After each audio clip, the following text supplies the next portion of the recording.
ChatGPT നോക്കുമ്പോൾ മനസ്സിലായതെന്ന് പറഞ്ഞാൽ ഇത് സെക്കൻഡ് വേൾഡ് വാർ മെമ്മോറിയൽ എന്നുള്ള പേരിലുള്ള ഒരു സ്മാരകവും അതുപോലെ ആ ഒരു ഏരിയ അറിയപ്പെടുന്നതെന്ന് പറഞ്ഞാൽ മെമ്മോറിയൽ സ്ക്വയർ എന്നാണ്. തടിയിലാണ് ഈ ഒരു തൂണും ഇതിൻ്റെ റൂഫും ഒക്കെ ഉള്ള തടിയിലാണ് പണിതിരിക്കുന്നത്. ഈ പൂവിൻ്റെ ഭംഗിയുണ്ടോ, ഇതിൻ്റെ മുകളിൽ ഐസ് വീണ് കിടപ്പുണ്ട്.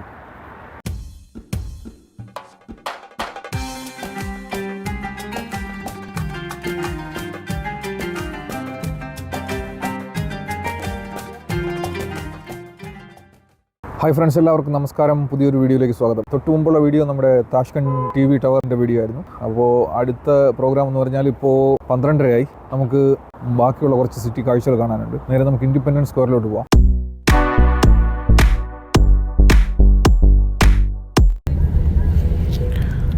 നമ്മളൊരു യാൻഡെക്സ് ഗോ ടാക്സി ബുക്ക് ചെയ്തിട്ട് ഇൻഡിപെൻഡൻസ് സ്ക്വയറിലോട്ട് പോയിക്കൊണ്ടിരിക്കുകയാണ്.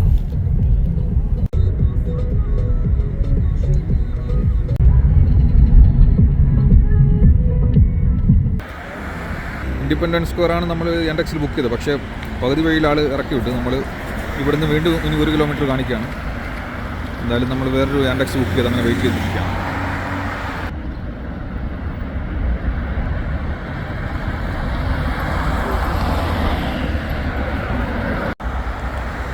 ഇതൊരു ബസ് സ്റ്റോപ്പാണ്. റോഡിലെല്ലാം നല്ല തിരക്കാണ്, നല്ല തണുപ്പുണ്ട്.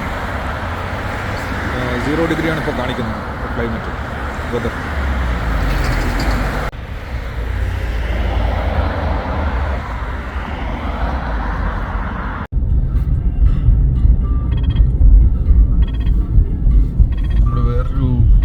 ബുക്ക് ചെയ്തിട്ട് വീണ്ടും ഇൻഡിപെൻഡൻസ് സ്ക്വയറിലോട്ട് പോവുകയാണ്. എനിക്കൊന്ന് ഞാൻ ആദ്യം ബുക്ക് ചെയ്ത് എന്തോ ചെറിയൊരു പ്രശ്നം ഉണ്ടായിരുന്നു. ഞാൻ ബുക്ക് ചെയ്തതിലുള്ള പ്രശ്നമാണ്. What is that? Don't know.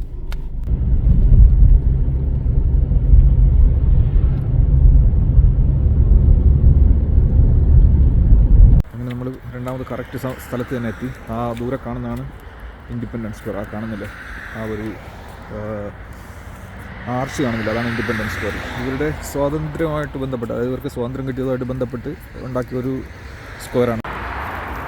നമ്മൾ പാർക്കിൻ്റെ ഫ്രണ്ടിലെത്തി. ഇവിടെ ഒരു വാട്ടർ ഫൗണ്ടനും കാര്യങ്ങളൊക്കെ ഉണ്ട്. പക്ഷേ വെള്ളമൊന്നുമില്ല. ചിലപ്പോൾ വൈകുന്നേരം അല്ലെങ്കിൽ ഏതെങ്കിലും സീസണുകളിലൊക്കെ മാത്രമേ ഉണ്ടാവുള്ളൂ. ഇപ്പോൾ ഒന്നുമില്ല. ഈ സൈഡിലൊക്കെ പൈൻ മരങ്ങളും മഞ്ഞ് വീണ് കിടപ്പുണ്ട്. തൊട്ടടുത്ത് വലിയൊരു ബിൽഡിംഗ് ഇരിപ്പുണ്ട്. ഇവിടെയൊക്കെ അത്യാവശ്യം നന്നായിട്ട് മഞ്ഞ് വീണ് കിടപ്പുണ്ട്. നമുക്കെന്തായാലും ഇതിൻ്റെ ഉള്ളിലോട്ട് കയറിയിട്ട് അവിടെയുള്ള കാഴ്ചകൾ കാണാം. ആ കാണുന്ന ഇവിടുത്തെ പ്രശസ്തമായിട്ടുള്ള ആർട്ട് ഗാലറിയാണ്. ഇവിടുത്തെ പ്രമുഖ ചിത്രകാരന്മാരൊക്കെ വരച്ച ഒരുപാട് പിക്ചേഴ്സൊക്കെ അതിനകത്തുണ്ട്. പക്ഷേ ഇപ്പോൾ നമുക്ക് സമയമില്ല, അല്ലെങ്കിൽ പോയിട്ട് കാണാമായിരുന്നു. കുറേ കാണേണ്ട പിക്ചേഴ്സൊക്കെ ഉണ്ട് അതിൽ. നമുക്കെന്തായാലും ഇതിൻ്റെ ഉള്ളിലോട്ട് പോകാം. മുസ്താഖിലി മൈതാനി എന്നാണ് ഈ ഒരു പാർക്കിനെ പറയുന്നത്. അതായത് ഇൻഡിപെൻഡൻസ് സ്ക്വയർ. ഉസ്ബെക്കിസ്ഥാൻ ഭാഷയിൽ പറയുന്ന മുസ്താഖിലി മൈതാൻ എന്നാണ്. സിറ്റിയുടെ പ്രധാനപ്പെട്ട ബിൽഡിങ്ങുകളൊക്കെ ഈ ഒരു സ്ക്വയറിൻ്റെ ചുറ്റുമാണ് ഉള്ളത്. നമുക്കിവിടെ നിന്ന് നോക്കിക്കഴിഞ്ഞാൽ ദൂരെ താഷ്കണ്ട് ടവർ കാണാം.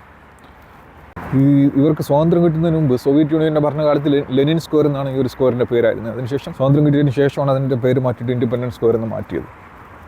സിറ്റിയുടെ ഏത് ഭാഗത്തു നിന്നും പെട്ടെന്ന് ആക്സസ് ചെയ്യാൻ പറ്റുന്ന ഒരു പ്രധാനപ്പെട്ട ഒരു ലാൻഡ് മാർക്കാണ് ഈ ഇൻഡിപെൻഡൻസ് സ്ക്വയർ.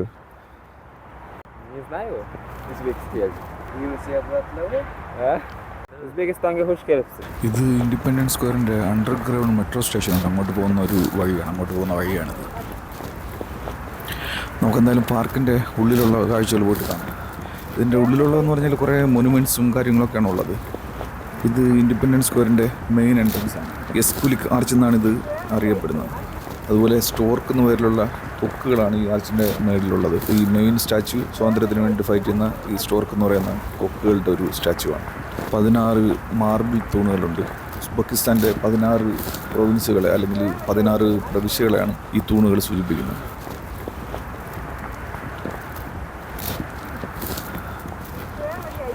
ആ ഭാഗത്തൊരു സ്മാരകമുണ്ട്. പക്ഷെ അങ്ങോട്ട് പോകാനുള്ള വഴി പോലീസ് അടച്ചു വെച്ചിരിക്കുകയാണ്. എന്താണ് കാരണം എന്നറിയില്ല. നമ്മളോട് ഈ ഒരു ഭാഗത്തോട്ട് പോകാൻ പറഞ്ഞു. ആ കാണുന്നതാണ് ആർട്ട് ഗാലറി.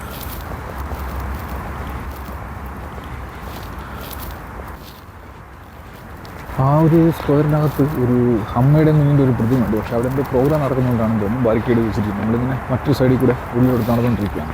എങ്ങോട്ട് പോകണമെന്നൊന്നും ഒരു ഐഡിയ ഇല്ല. കുറേ മരങ്ങളൊക്കെ കാണുന്നുണ്ട്. ഇതിൻ്റെ ഉള്ളിൽ മുമ്പോട്ട് വഴികൾ കിടപ്പുണ്ട്. കാണാൻ നല്ല ഭംഗിയുള്ള വഴികളാണ്. ഇങ്ങനെ നടന്നുകൊണ്ടിരിക്കുകയാണ്.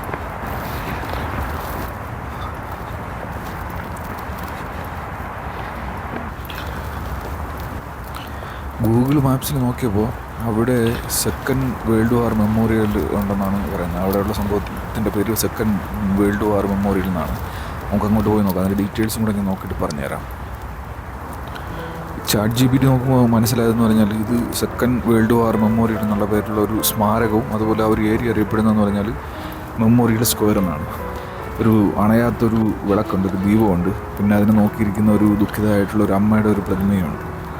നമ്മൾ അർമേനിയ പോയപ്പോൾ യെരവാനിൽ ഇതുപോലെയുള്ളൊരു കെടാദ്വീപം ഉണ്ടായിരുന്നു. അതുപോലെ അർമേനിയയിലുണ്ടായ കലാപങ്ങളിലും കൂട്ടക്കലകളിലും ഒക്കെ മരണപ്പെട്ടവർക്ക് വേണ്ടിയിട്ടുള്ള ഒരു മെമ്മോറിയലായിരുന്നു അത്. പിന്നെ മദർ ഓഫ് അർമേനിയയുടെ ഫ്രണ്ടിലും അതുപോലൊരു അണയാത്ത ദ്വീപം ഉണ്ടായിരുന്നു.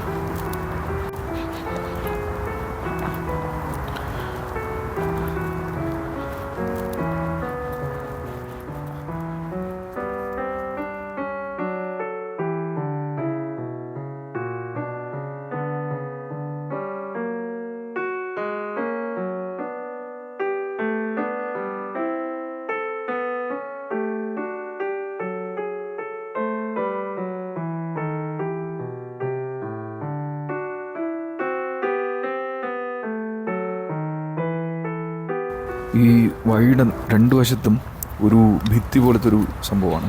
രണ്ടാം ലോക മഹായുദ്ധകാലത്തും അല്ലാതെയും രാജ്യത്തിന് വേണ്ടിയിട്ട് മരിച്ചുപോയ ആൾക്കാരുടെ ഡീറ്റെയിൽസാണ് ഈ രണ്ട് ഭിത്തികളിലും കൊത്തിവെച്ചിരിക്കുന്നത്.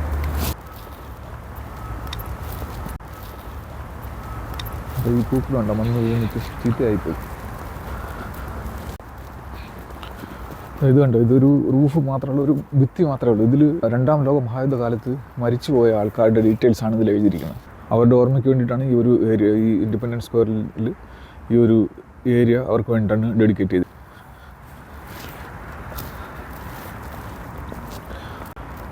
ഇത് കണ്ടോ, ഒരു മരമാണ്, പക്ഷേ ഇല തീരെയില്ല. അതിനെ വളരെ ഭംഗിയായിട്ട് വെട്ടി നടത്തിയിട്ടുണ്ട്. തടിയിലാണ് ഈ ഒരു തൂണും ഇതിൻ്റെ റൂഫും ഒക്കെ ഉള്ള തടിയിലാണ് പണിതിരിക്കുന്നത്. കൊത്തുപണികളൊക്കെ ഉണ്ട്. അതിൽ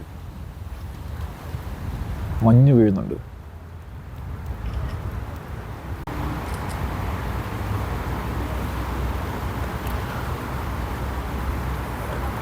ആ ഭിത്തിയുടെ പുറകുവശത്ത് മുന്തിരി വള്ളികൾ ഇങ്ങനെ വളർത്തി വിട്ടിട്ടുണ്ട്.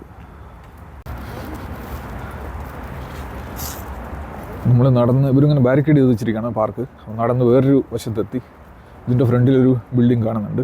ഇത് തുർക്കിഷ് കൺസേർട്ട് ഹാൾ എന്നാണ് ഞാൻ ഗൂഗിൾ മാപ്സിൽ നോക്കുമ്പോൾ കാണുന്നത്. കമ്മ്യൂണിറ്റി ഹാൾ പോലെ ഉള്ള എന്തോ ഒരു സംഭവമാണ്. നമ്മളിപ്പോൾ നടന്ന് പാർക്കിൻ്റെ വേറൊരു ഭാഗത്തെത്തി. പാർക്കിൻ്റെ 4 ചുറ്റും ഇതുപോലെയുള്ള നടപ്പാതയാണ്, ശരിക്കും ടൈല് ഭാഗ്യ നടപ്പാതയാണ്. ഇതുവഴി അങ്ങനെ നടന്നു പോകാൻ പറ്റും. നമ്മളെന്തായാലും കുറച്ചും കൂടെ മുമ്പോട്ട് നടന്നു കാഴ്ചകൾ കാണാമെന്ന് വിചാരിക്കുകയാണ്.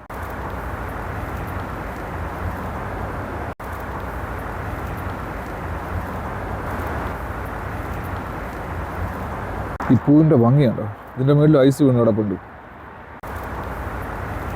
നമ്മൾ നടന്ന് പുറത്തിറങ്ങി ഇവിടെ എത്തിയപ്പോൾ ഒരു റിവർ ഇങ്ങനെ പോകുന്നുണ്ട്. ഈ തണുപ്പ് രാജ്യങ്ങളിലുള്ള നദികളുടെ ഒരു പ്രത്യേകത എന്ന് പറഞ്ഞാൽ മഞ്ഞ് സമയത്ത് മുഴുവൻ വെള്ളം ഉണ്ടാകും. കാരണം മഞ്ഞുരുകി വരുന്ന വെള്ളം ഉണ്ടാകും.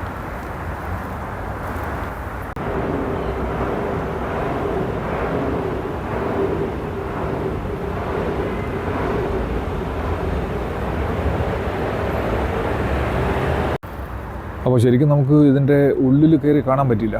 നമ്മുടെ ഇൻഡിപെൻഡൻസ് സ്ക്വയറിൻ്റെ ഉള്ളിൽ കാണാൻ പറ്റില്ല. അവരെന്തോ ഒരു ഫംഗ്ഷൻ ഉള്ളത് കൊണ്ട് ഉള്ളിൽ ആളെ കയറ്റുന്നില്ല. പോലീസും കാര്യങ്ങളൊക്കെ ആയിട്ട് ബിസിയാണ്. നമ്മളിങ്ങനെ പുറത്തുകൂടെ കറങ്ങി കുറേ കാഴ്ചകളൊക്കെ കണ്ടു. 2 മണിയായി. നമുക്കിനി പോയിട്ട് എന്തെങ്കിലും ഫുഡ് കഴിക്കണം. അത് കഴിഞ്ഞിട്ട് ചോർച്ച് ബസാറിലൊന്ന് കയറണം. പിന്നെ വൈകുന്നേരം നമുക്കിന്ന് തിരിച്ച് സമർക്കണ്ടിലോട്ട് പോകണം. അപ്പോൾ ഈ വീഡിയോ ഞാനിവിടെ വൈൻഡപ്പ് ചെയ്യാണ്. ഇൻഡിപെൻഡൻസ് സ്ക്വയറിൻ്റെ കാര്യമായിട്ടുള്ള കാഴ്ചകൾ കാണാൻ പറ്റില്ല. ഒരു പകുതിയോളമേ കാണാൻ പറ്റിയിട്ടുള്ളൂ. അപ്പോൾ ഈ വീഡിയോ ഇവിടെ വൈൻഡപ്പ് ചെയ്യാണ്. മറ്റൊരു വീഡിയോയിൽ കാണാം. Bye bye.